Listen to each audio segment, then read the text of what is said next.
Barbara Patterson for GHE Radio. GHE stands for Global Healing Exchange, bringing back the balance. The intention of this program is to inspire you and to connect you with your inner wisdom. And once more, I'd like to introduce Jim Petruzzi. We've been doing a few episodes on a bit of a series here for GHE Radio. Welcome, Jim. How are you today? I'm great. Thanks, Barb. Good to be on again. Yeah, and we've got so many topics we could cover. We could just go on forever with the series as what's evolving since we started doing this work. And on this episode, I'd like to talk about this little word with 3 letters, and still it's such a big word and it has so much meaning. The word is ego. So do you want to just dive right in? Sure. Let's see. Ego. Let me talk for about 4 hours. And I guess. Sorry, that must be my ego. Yeah, ego is a huge one, and it's coming up a lot right now. At least I'm seeing it come up a lot right now in all kinds of work and circles and healing, and it's another interesting one because I think it's one that also requires balance. I know I've been taught over the years by many of my healers and my spiritual leaders to keep the ego down, to keep the ego under control. And I thought they meant to eliminate ego. But I'm realizing now that's not really what is meant, but it's the ego that rears up and takes control and needs to be center stage all the time. That's what they're talking about. That's what needs to be, I think, kept in balance or in harmony with the rest of our parts. Yeah, I've gone a similar path, and I've been taught at the beginning of my path, or maybe that's only what I heard, because I realized while I was walking my path that my hearing became different because my perception and my perspectives changed over time. And it seems to be it's a timeless topic, and it keeps coming up again and again. And I totally agree with you that it's all about balance. And after all, this program is, and GHE stands for bringing back the balance. So yeah, how can we get our system of body, mind, soul, and ego back in balance? Yeah, it's a difficult topic, an interesting topic, but really a critical one. When we were talking before the show, that little story came back to me, which didn't have to do about ego so much, but the story of the wolf and the light side and the dark side. And both sides exist in all of us. And the question is, well, which side takes control? Do you walk in the light and try to create things with people in a good way, or do you go into the dark and use dark energy to do things? And the answer is, of course, whichever side you feed. And I think ego is that way as well. Some ego is needed.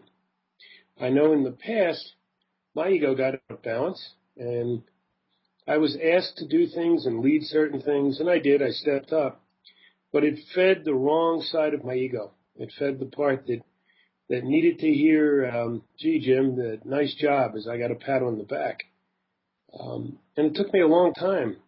And trying to, as I said, kill my ego to get rid of it, which then I realized wasn't the way. It needs to be, however, in harmony, so it helps you and doesn't get in the way.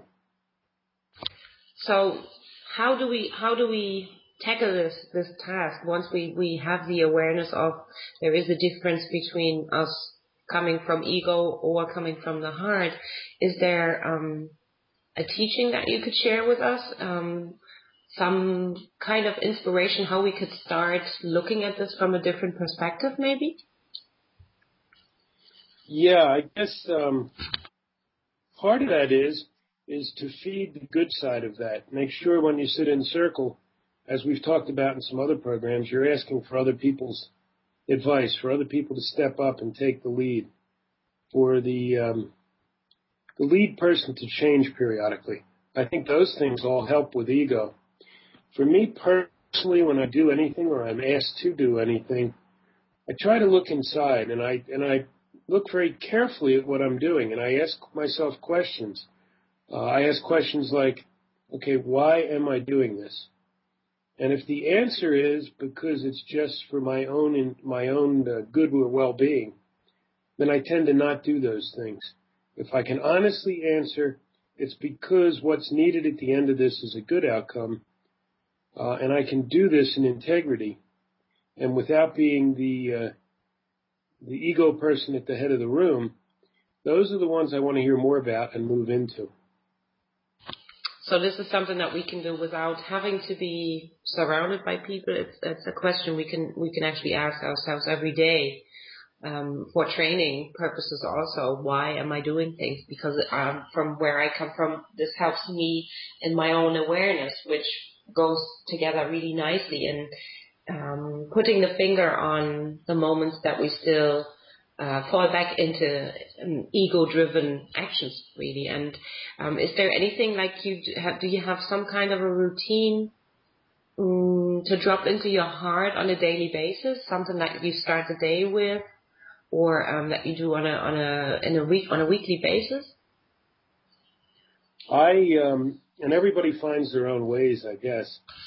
My half-side Sue goes off and connects in with all her chakras each morning. I tend to lay and connect in with my spirit in the morning. And then again in the evening. Sometimes we'll do some ceremony together. Sometimes we'll drum together. And sometimes just not do anything consciously, but just once again check in with our inner self. Because this is, as has come up in many of these things we're talking about, it needs to be starting with yourself first. If you don't do that, then you're not sure how you're connecting to anything else or why. Yeah, I totally agree. And for me personally, when I notice that I'm just walking around in circles in my head and my brain and my ego are involved, what helps me greatly is a simple shower.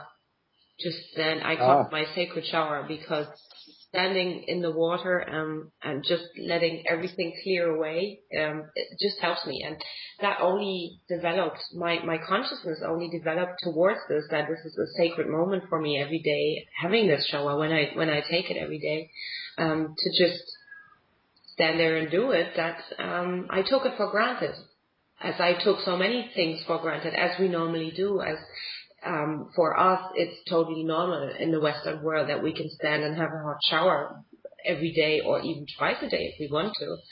Whereas other people in other parts of the world, they can be happy and grateful when they have running water in their home, having a home even. And I know that you're very close to nature, for example, and when I look at the prospect of being out in nature, I know that in one of your books that you talked about your time sitting on the mountain when you were doing your vision quest. You were there for 4 days in nature, and there was no running water. There wasn't any water for you at all. So appreciation of the basics that we take for granted is something that can help as well, I believe personally, to assist us in dropping back into our heart. Yeah, I think you're right. And boy, you really tapped into a primal one. Water. Water is so many things. It is the Earth Mother's blood. It is the number one thing that if our water is too polluted or we lose our water, we won't survive long at all. We can survive without everything else much longer than we can water. It's also the number one cleansing thing I've found in a spiritual way. And like you, when I really was going through a dark time of the soul and all kinds of things were cropping up I needed to work on, I would take 3 or 4 showers a day, just to try to keep myself somewhat balanced to get through that time. And you're absolutely right. I can even remember then, even being in the middle of a very difficult time, just being so thankful that I had the ability to do that, because I have been in a lot of places in the world where there is no availability to do that. There's not even a home, as you say, let alone running water. Yeah, and would you say, as you've just said, that you have been around quite a bit and have visited many places around the world, that depending on what culture we live in or grow up in, there's a difference in the percentage, if we can say so, of ego being involved in everyday life? Yeah, that's what I've experienced. And again, I never make hard and fast rules because I find it always wrong. But in general, I see it in the more westernized the culture, the higher level of ego I've experienced. That doesn't mean I haven't been in the middle of the jungle with the community and some ego there too. I have. But just in general, I see more of it in the westernized societies. And I see more of it in the more possessions that someone has, whether that's money or actual physical things. Again, I tend to see more ego rearing up. And I'm not quite sure what that's trying to teach us. I'm sure it's something. And part of why so many of the cultures are talking about walking away from some of those possessions, those things we think we own. That might be hard for some people that are living in the Western world to apply really, because we're so used to it. We keep coming back, or this is what I keep coming back to while we're talking and recording many episodes for this series, that the way we grew up in this world and the way that we have educated and learned to adapt in today's society automatically generates it's okay to come from ego sometimes, and it's okay to have things and everything else. So what's happening now is that we are starting to change our awareness for the greater good, if I might say so. And the project that you're heavily involved with in a very good way is the Sanctuaries of the Earth Mother, is connecting to the Earth Mother and with the Earth Mother once again. So to come back to our senses in a good way, does that automatically mean we have to give up on our possessions and things like that? Or is it a matter of once we understand how this all works and we can achieve an inner balance, we can keep whatever we have and be happy also? Yeah, no, I don't think we need to give away all our possessions. That's not really what it's about either. I think, once again, it's that big B word, balance. Mm-hmm. Staying in balance. Some of these possessions, some of these things that help us with our work and give us some pleasure, I don't see anything wrong in those. I'm sure there's others who think we need to give away everything. I don't sit in that camp. Although I've done a giveaway twice in my life where I basically gave away everything I had because I felt it was time to start over. But that's different. On a day-to-day basis, there's some things we need. Although I'm watching the debates going on around the world, but certainly in my country here in the United States, and I watch some of these debates about possessions, and people who have a lot, much, much more than they could ever use if they tried, if they lived to be 100, fearing to give away any of it. And that's where I think not only is ego taken over, but fear. And I have people come to me and ask for my guidance. And often the issue is they're afraid they're going to lose everything. And our culture has not only condoned and allowed that sort of fear and ego, as you were saying, it's actually perpetrated it and it's pushed it because you're judged by what you own, what your possessions are. Therefore, the fear is if you lose some of those possessions, well, you're not worth anything anymore. You have no value. You'll be judged as a failure. Yeah, and judgment is one of the other great hobbies nowadays, the way I look at it. And it's been growing over the centuries, really. And it had its place in this society that we grew up in. And it's time to change the perception on that one also. So would you say that when we actively train our feeling of being grateful, that helps easing and balancing? Yeah, it does. I certainly, every morning, I give gratitude to the universe and the Creator for everything I've been given, everything I currently have, and everything that I will be given in the future because I know it's coming. That helps with that balance, and it also helps with how I spiritually walk each day. And one keyword that comes to my mind when we talk about being grateful is the humble approach, which if it's done in a healthy way, it can help balance also. Because sometimes in this society that we're in, with all the judgment, with all the pressure that's coming from all different directions, being humble is something that we can't really experience because we don't have time to do it, because we're fighting a fight every day. Yeah, and part of that, I think, goes to the judging element you were speaking of. I may speak about a lot of things, and I may, like I just did, that I see people who have a lot, not wishing to give it up. I'm speaking of the things I see, but intentionally not judging those things. That's not my job. We start judging, that can lead into all kinds of other things. And being angry about these things, or because we've judged them, that won't put us in the right place either. That won't allow us to advance. I'm not angry at these things. I know there's a reason for everything. I may not like some of them. I may not like the way animals are treated. I may not like what we're doing to the earth. And I'll work to hopefully have those things changed. But I won't get angry or rant and rave against the other side. And I guess I've learned that one through experience as well. So is there a difference between not judging and accepting? Yeah, that's a great question. I would. That's a good way of putting it, possibly.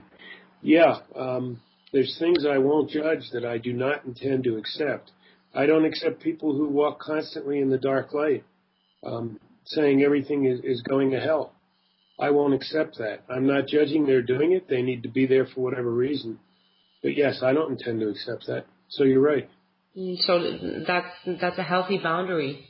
That's the way I look at it. Making differences between not judging but yet not accepting either. Staying away from judgment. Making healthy decisions for myself. And this is something that my mind, which I connect with ego also, helps me greatly in doing. So the way that for a long time I have looked at the term ego on my spiritual path, that it is quite some negative something, a negative aspect of myself. And when we talk about balance, it's part of me. So it is a matter of not judging it and yet accepting that it is a part of me, and then working on changing it for my own personal benefit, which will then benefit those around me also. Yeah, I think that's a really good way of putting it. All these things, as long as they don't go out of balance, there is both sides in us of everything, of ego, of generosity, and the opposite of that. All these things I find are in balance. Ego especially, though, because if that goes out of balance, it can block everything else. So it's a good one to really pay attention to. And it's an easy one to step into, especially in the times that are good and things are going well. Not as easy so much when things are not going as well. And those are balanced too. Things that happen to us seem to be balanced as well. Yes, it's a very interesting training ground to work on this topic of ego. I can say for me personally that I've made my experiences with it, and luckily I've started recognizing walking into what I call the ego trap pretty quickly, and more quickly the more I train my awareness. And the quicker I am in realizing I am stepping into the ego trap, or I have stepped into it, I can then decide, okay, now I'm going to step out of it. And that is a great sigh of relief then for the rest of my system once I realize and I can step out of it. Yeah, you're absolutely right. And I've managed to do a similar thing now. And I look back in the past and I see times when I was in strong ego, too much out of balance. And of course, I didn't recognize it then. We make excuses for why that is. And partly it's because I was caught up in that whole westernized culture in the beginning of this life, and acquiring things and money was what was most important to me. And when you do that, once again, I guess that's why I understand it, that starts to build your ego. I mean, how can it not? You are accomplishing what that particular society says equates to success. So, of course, that feeds your ego.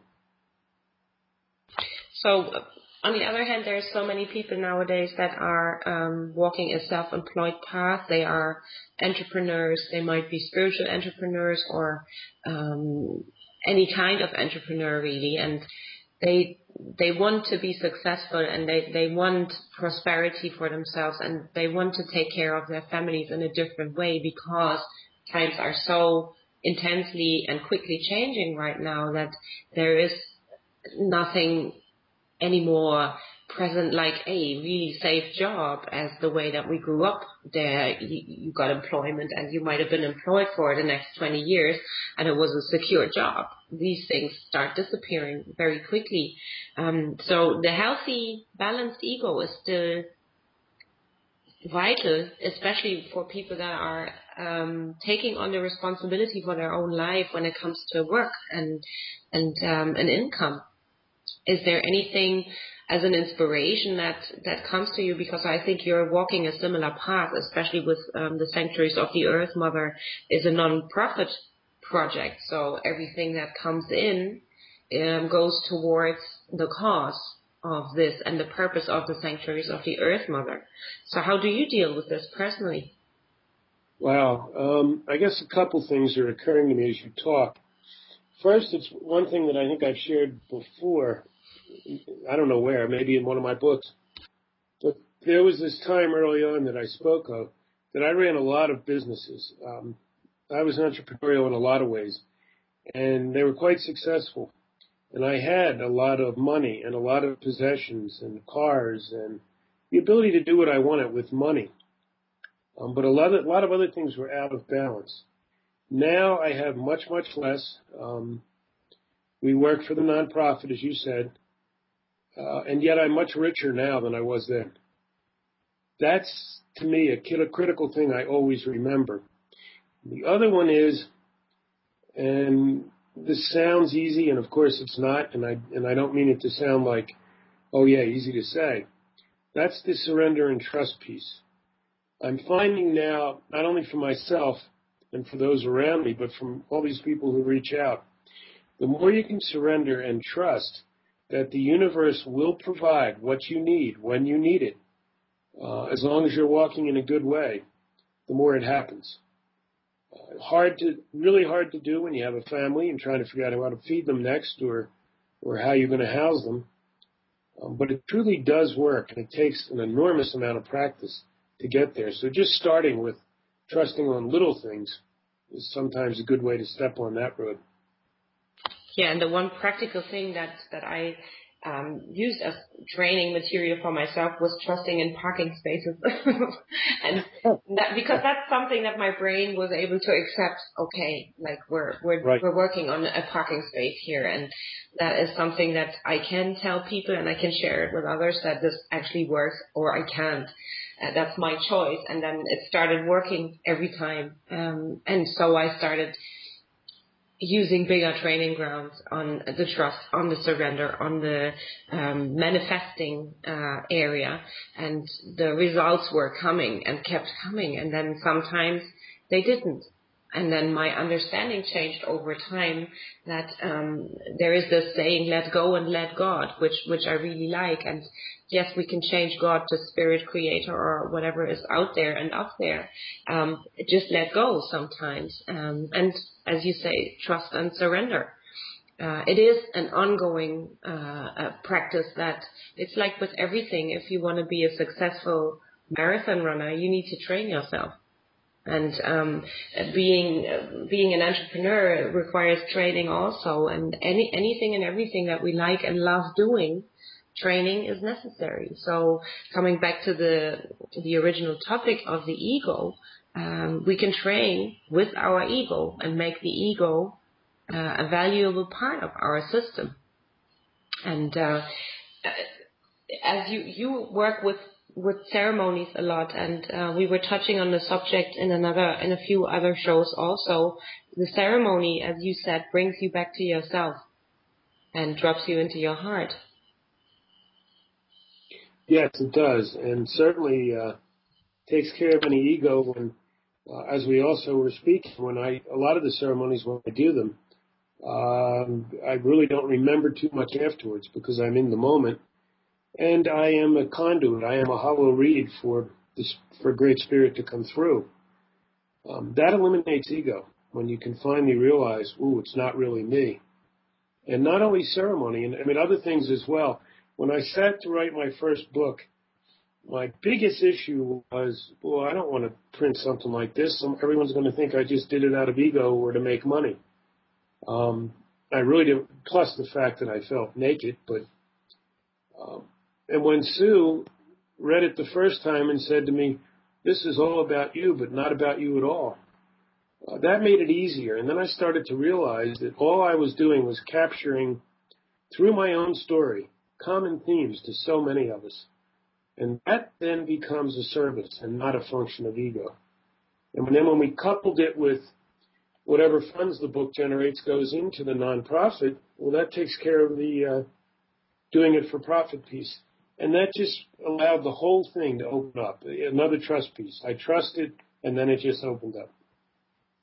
So now that you've mentioned your books, is it possible for the listeners to, how can they acquire your books, or is it possible to read a chapter on your website or something like this? Good question. I mean, you can acquire it many ways. They're on Amazon and Barnes & Noble, and they're in the bookstores now. Or you can reach me and get a hold of me, and you can send money, which will go into the Sanctuaries Project, and I'll sign a book and we'll mail it to you that way. About reading a chapter, I think on Amazon you can go and read part of the book. Mm-hmm. And maybe at some point, if people want it, I'd be happy to post a chapter on the website or on the Facebook page. Or I don't know how those things work, but it can probably be. Okay, so how can people contact you in general, Jim? The email is jimgraywolfpetruzzi@gmail.com. I have a Facebook page also under Jim Gray Wolf Petruzzi. And we have a Facebook group for sanctuaries under Sanctuaries of the Earth Mother. And we have the website, www.sotem.org. Or if you're just interested in the book, like I said, the other option is Amazon or Barnes & Noble. Mm-hmm. And the book is White Man, Red Road, 5 Colors. And it's about many of these things we're talking about now. Second book probably comes out in a couple of months, Walking with the Earth Mother. Another topic we've covered quite a bit. Mm-hmm. Okay, so people can reach you virtually in many ways and can connect with you. We invite everybody to connect through the community of GHE also. After all, it's Global Healing Exchange, and that's exactly what's happening here, that you're inspiring so many people, in my humble opinion, to look at things from a different perspective and to start their own personal healing if they haven't yet. So thank you guys for listening in. Thank you, Jim, for being with us today for this episode of GHE, and we will have you back for some more, and I can't wait because we've got so many more topics to cover. Thank you very much, Jim, for being here with me today. And thanks. We'll talk to you soon. And tune in again for our next episode. This is GHE, bringing back the balance. Soul blessings, Barbara.